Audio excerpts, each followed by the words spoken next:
कभी तुम्हें ऐसा महसूस हुआ है कि तुम्हारा अपना मन तुम्हारा नहीं है, कि तुम्हारे भीतर कोई अदृश्य धारा लगातार बह रही है और तुम बस उसके साथ बहते चले जा रहे हो, बिना जाने कि वह तुम्हें कहां ले जा रही है। आधी रात के उस क्षण में जब सारी दुनिया नींद में डूब जाती है और केवल तुम्हारी सांसों की आवाज तुम्हारे कानों में गूंजती रहती है, क्या तुमने कभी उस मौन को सुना है जो तुम्हारे विचारों के पीछे छिपा बैठा है? वेदों में कहा गया है कि मनुष्य का सबसे बड़ा युद्ध किसी दूसरे से नहीं, स्वयं के मन से होता है। और अष्टावक्र ने एक बार कहा था, जिस क्षण तुम मन को पकड़ने की कोशिश करते हो उसी क्षण तुम उसके दास बन जाते हो। लेकिन अगर मन को शांत करने का तरीका वही हो जिससे पूरी दुनिया डरती है, अगर शांति पाने के लिए तुम्हें अपने अस्तित्व का सबसे बड़ा भ्रम तोड़ना पड़े, आज की यह कथा किसी राजमहल की नहीं, किसी युद्ध की नहीं, बल्कि उस भयावह सत्य की है जिसे जानने के बाद एक मनुष्य हमेशा के लिए बदल गया। और शायद इस कहानी के अंत तक तुम भी पहले जैसे नहीं रहोगे। दूर कहीं बादलों के भीतर धीमी गर्जना उठी। सूखी हवा पत्थरों से टकराकर एक लंबी सीटी जैसी ध्वनि पैदा कर रही थी। पर्वतों के बीच फैले घने अंधकार में एक अकेला दीपक कांप रहा था। उसकी लौ बार बार बुझने को होती, फिर अचानक स्थिर हो जाती, मानो किसी अदृश्य उपस्थिति को महसूस कर रही हो। उसी दीपक के सामने नंगे पत्थर पर बैठा था आर्यमित्र। उसकी आंखों के नीचे नींदहीन रातों की परछाइयां थीं। उंगलियां कांप रही थीं, सांसें छोटी और टूटी हुई थीं। कई वर्षों से वह एक ही प्रश्न के पीछे भटक रहा था, मन शांत क्यों नहीं होता? उसने योग किया, जप किया, उपवास किए, तीर्थों की धूल अपने पैरों पर जमा ली, लेकिन भीतर का शोर कभी नहीं रुका। जितना वह शांति खोजता, मन उतना ही उग्र हो उठता।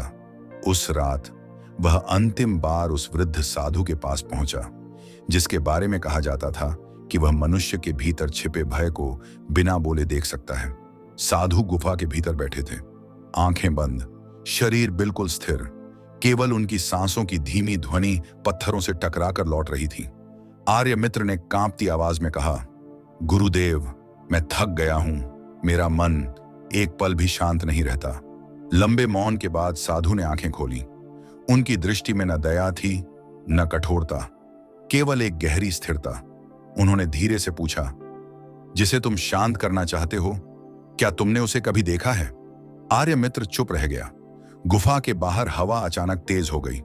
कहीं दूर किसी वृक्ष की शाखा टूटी। साधु उठे और उसे गुफा के भीतर और गहराई में ले गए। वहां अंधकार इतना घना था कि हाथ भी दिखाई नहीं देता था, केवल टपकते पानी की आवाज और भीतर उठती अपनी धड़कनों का कंपन। साधु ने कहा, बैठो और आज पहली बार अपने मन को मत रोकना। आर्यमित्र की भौहें सिकुड़ गईं। लेकिन गुरुदेव, मैंने तो हमेशा यही सीखा है कि विचारों को रोकना ही साधना है। साधु हल्का मुस्कुराए, यही सबसे बड़ा भ्रम है। फिर उन्होंने धीमे स्वर में अष्टावक्र गीता का एक वाक्य कहा, तुम न मन हो न शरीर, तुम केवल साक्षी हो। उन शब्दों के बाद फिर मौन छा गया। पहले विचार आए, टूटी यादें, बचपन की आवाजें, अपमान, भय, इच्छाएं, अधूरे सपने। उसका सीना भारी होने लगा।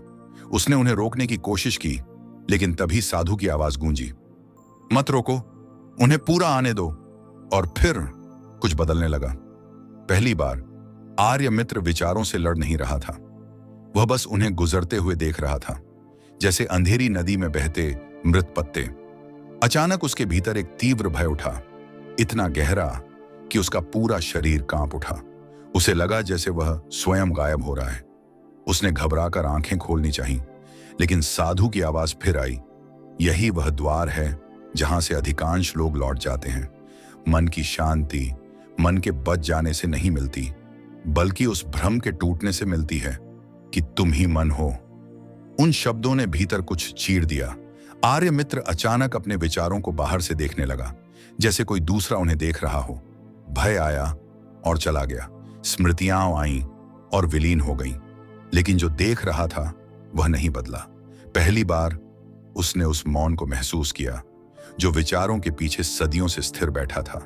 वह मौन खाली नहीं था, उसमें एक अजीब जीवंतता थी, जैसे संपूर्ण आकाश उसकी छाती के भीतर फैल गया हो। उसकी सांसें धीमी हो गईं, उंगलियों का कंपन रुक गया और तभी उसकी आंखों से आंसू बहने लगे। दुख के नहीं, राहत के, क्योंकि उसने पहली बार समझा कि वह पूरी जिंदगी अपने ही मन को पकड़कर डूबता रहा था। बाहर वर्षा शुरू हो चुकी थी। बूंदें पत्थरों पर गिरकर एक गहरी लय बना रही थीं। साधु धीरे से गुफा के द्वार तक चले गए। आर्यमित्र अब भी स्थिर बैठा था, लेकिन उसके चेहरे पर पहली बार कोई संघर्ष नहीं था। कई देर बाद उसने धीमे स्वर में पूछा, तो क्या मन कभी पूरी तरह शांत नहीं होता? साधु ने वर्षा की ओर देखते हुए कहा, मन का स्वभाव चलना है। समुद्र लहरों को रोककर शांत नहीं होता। वह इसीलिए शांत है क्योंकि उसकी गहराई लहरों से प्रभावित नहीं होती। रात धीरे धीरे बीतने लगी। पूर्व दिशा में हल्की रोशनी फैल रही थी। हवा अब ठंडी और निर्मल थी। आर्यमित्र गुफा से बाहर निकला। संसार वहीं था, पर्वत वहीं, वर्षा वहीं, शरीर वहीं, लेकिन उसके भीतर कोई पकड़ शेष नहीं थी। उसके कदम धीमे थे पर हल्के, जैसे वर्षों बाद कोई अदृश्य भार उतर गया हो।